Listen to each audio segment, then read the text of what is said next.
Welcome to Kavitha recipe Tamil. இன்னைக்கு என்ன பார்க்க போகிறோம்னா, கத்திரிக்காயை வச்சு ஒரு கார புளிக்குழம்பு தான் செய்ய போகிறோம்.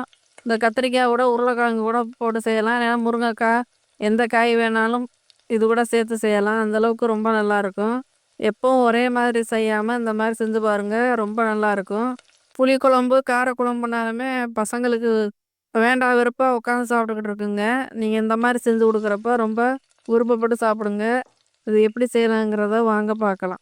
ஃபஸ்ட்டு இந்த ரெசிபி செய்கிறதுக்கு வெங்காயம், தக்காளி, பூண்டு, பச்சை மிளகாய், கத்திரிக்காய், உருளைக்கிழங்கு எடுத்து வச்சுருக்கேன். இதை நல்லா கட் பண்ணி எடுத்து வச்சுக்கோங்க. இந்த மாதிரி நான் வந்து வெங்காயம் தக்காளியத்தையும் ஃபஸ்ட்டு கட் பண்ணி எடுத்து வச்சுருக்கேன். இதை வந்து நல்லா வதக்கிட்டு நம்ம ஒரு மிக்சி ஜாரில் வந்து அரைச்சி ஒரு பேஸ்ட்டாக எடுத்து வச்சுக்கலாம். இந்த மாதிரி வதக்கி செய்கிறப்போ கொஞ்சம் வித்தியாசமாக இருக்கும் டேஸ்ட்டு. அரைக்காமல் செய்கிறதும் செய்யலாம், இந்த மாதிரி செய்யலாம். அதை விட இந்த மாதிரி செஞ்சு சாப்பிடுங்க, ரொம்ப நல்லாயிருக்கும். ஃபஸ்ட்டு இந்த ரெசிபி செய்கிறதுக்கு ஸ்டவ்வை பற்ற வச்சு கடாய் எடுத்துக்கோங்க. கடாய் நல்லா சூடானதுக்கு பின்னாடி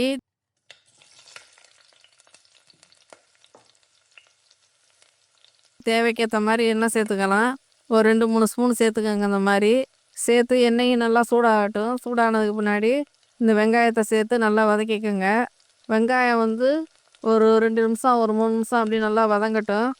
வெங்காயம் வதங்குறதுக்கு ஒரு கண்ணாடி பக்குவத்துக்கு வந்தால் போதும், ரொம்ப வதங்க தேவையில்ல. அந்த அளவுக்கு வதக்கிக்கோங்க. இப்போ இது கூடவே 2 பச்சை மிளகா இதையும் சேர்த்து நல்லா வதக்கிக்கோங்க. இந்த மாதிரி நல்லா வதங்க விட்டுட்டு பூண்டு ஒரு 5-6 பூண்டு எடுத்துக்கோங்க. நீங்கள் எவ்வளவு செய்கிறீங்களோ குழம்பு அதுக்கேற்ற மாதிரி எல்லா அளவுகளையும் கூட்டி குறைச்சி சேர்த்து நல்லா அந்த மாதிரி வதக்கிக்கோங்க. இப்போ வெங்காயம் வதங்குறப்ப நம்ம உப்பு சேர்ப்போம் எப்போவும், இதில் சேர்க்க தேவையில்ல. நம்ம பேஸ்ட்டாக அரைச்சிட்டு தான் நம்ம சேர்க்க போகிறோம் குழம்புல, அதனால் சேர்க்க தேவையில்லை இப்போதைக்கு. இப்போ இது கூட தக்காளி தக்காளி வந்து ரொம்ப வதங்கணும்னு அவசியம் இல்லை. தக்காளி வந்து கொஞ்சமாக ஒரு 2-3 தக்காளி சேர்த்துக்கோங்க. அந்த மாதிரி சேர்த்துட்டு, ஏன்னா நம்ம புளி வர ஊற வச்சுருக்கோம், ஒரு நெல்லிக்காய் அளவு புளி ஊற வச்சுருக்கோம். அதனால் தக்காளி வந்து சின்ன தக்காளி தான் எடுத்து வச்சுருக்கேன், ஒரு 3 தக்காளி சின்ன சின்னதாக. அதை நல்லா வதக்கிக்கோங்க.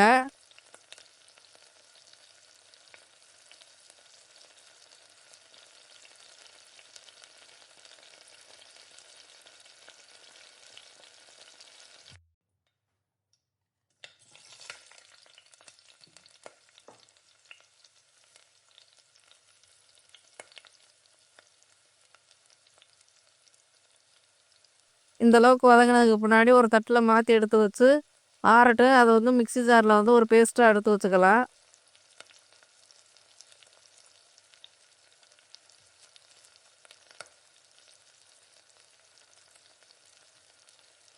இப்போ வதக்கின தக்காளியை வந்து ஆற வச்சுட்டு மிக்சி ஜாரில் வந்து ஒரு பேஸ்ட்டாக அரைச்சி எடுத்துக்கலாம்.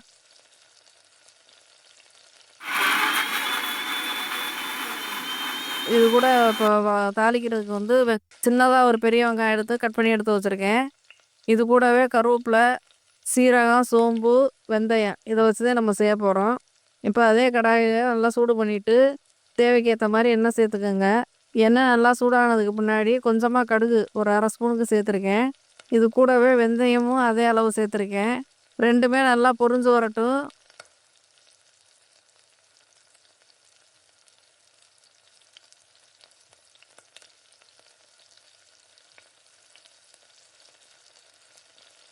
அதுக்கு முன்னாடி ஒரு வரமிளகா ஏற்கனவே நம்ம அரைச்சி சேர்த்துருக்கோம். இப்போ வரமிளகா ஒரு வரமிளகா 2ஆக கட் பண்ணி எடுத்து வச்சுருக்கேன். கருவேப்பிலை இது கூடவே 1/4 ஸ்பூன் சீரகம், 1/4 ஸ்பூன் சோம்பு இதையும் இந்த எண்ணெய் கூட சேர்த்து நல்லா பொரிச்சுக்கணும்.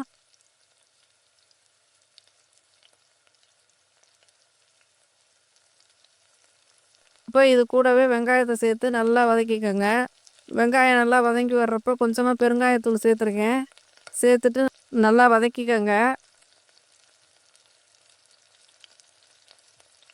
இப்போ இது கூடவே கத்திரிக்காய் வந்து ஒரு 4-5 கத்திரிக்காய், ஒரு உருளைக்கிழங்கு கட் பண்ணி எடுத்து வச்சுருக்கேன். இதையும் இது கூட சேர்த்துட்டு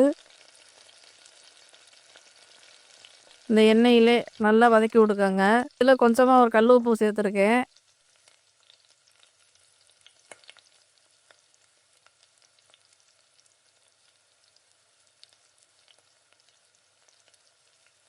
இப்போ இது கூடவே எண்ணெய், வெங்காயம், வரமிளகா, சீரகம், சோம்பு, கடுகு உளுந்தம் பருப்பு கொஞ்சமாக வெந்தயம், தக்காளி வந்து நம்ம பேஸ்ட்டாக அரைச்சி வச்சுருக்கோம், அதனால் சேர்க்கல. கத்திரிக்காய் இதத்தையும் வச்சு நல்லா அந்த எண்ணெயிலே நல்லா வதக்கி விடுக்கங்க.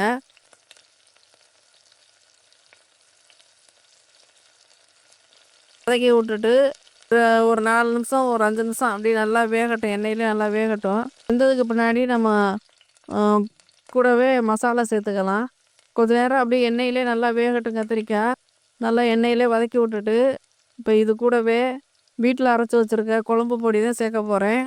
தனி மிளகாத்தூள் ஒரு 2 ஸ்பூனுக்கு சேர்த்துட்டு, வீட்டில் ஒரு 3 ஸ்பூன் 4 ஸ்பூனுக்கு ஏற்ற மாதிரி சேர்த்துக்கங்க. உங்களுக்கு குழம்பு எவ்வளோ தேவையோ அதுக்கேற்ற மாதிரி நீங்கள் கூட்டி குறைச்சி மசாலாவை சேர்த்துக்கங்க. இப்போ நான் மிளகாத்தூள் சேர்த்துருக்கேன். ஒரு 2 ஸ்பூன் இருக்கும் காஷ்மீர் சில்லி.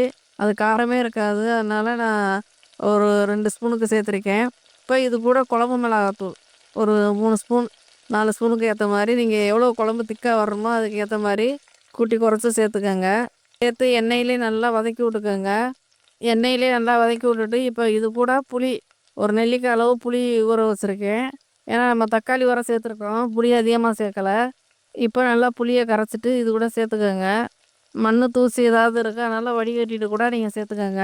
நான் சுத்தமான புளியை கண்டு அப்படியே சேர்த்துட்டு நல்லா கரைச்சிட்டு அப்படியே வடிகட்டிட்டு, இப்போ நல்லா கலந்து விட்டுட்டு, நம்ம பேஸ்ட்டாக அரைச்சி வச்சுருக்கோம்ல தக்காளி வெங்காயத்தை வதக்கி, இப்போ அதை இது கூட சேர்த்துக்கணும்.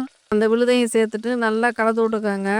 கலந்து தேவைக்கேற்ற மாதிரி உப்பு இருக்கான்னு சேர்த்துட்டு, புளிப்பு காரம் எல்லாமே கரெக்டாக இருக்கான்னு செக் பண்ணிவிட்டு தண்ணி கூட்டி குறைச்சி நீங்கள் அளவுகளை வந்து கூட்டி குறைச்சி சேர்த்துக்கோங்க.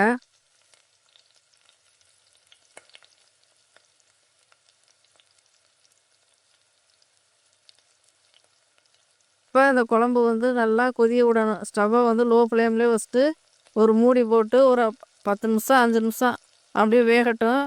கத்திரிக்காய் வேகந்தோட்டிக்கு இந்த மசாலா பச்சை வாசனைலாம் போய் எண்ணெயெல்லாம் பிரிஞ்சு ஒரு நல்ல ஒரு திக்காக வரணும். குழம்பு சாப்பாடில் ஊற்றி சாப்பிட்ற அளவுக்கு வரணும். அது வரையும் வெயிட் பண்ணலாம்.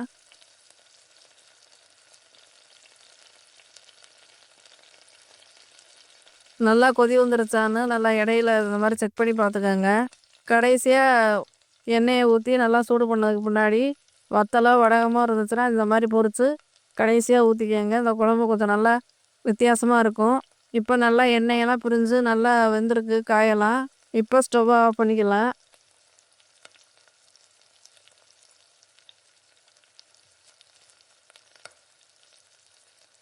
இப்போ ஒரு அருமையான புளிக்குழம்பு ரெடி ஆயிடுச்சு.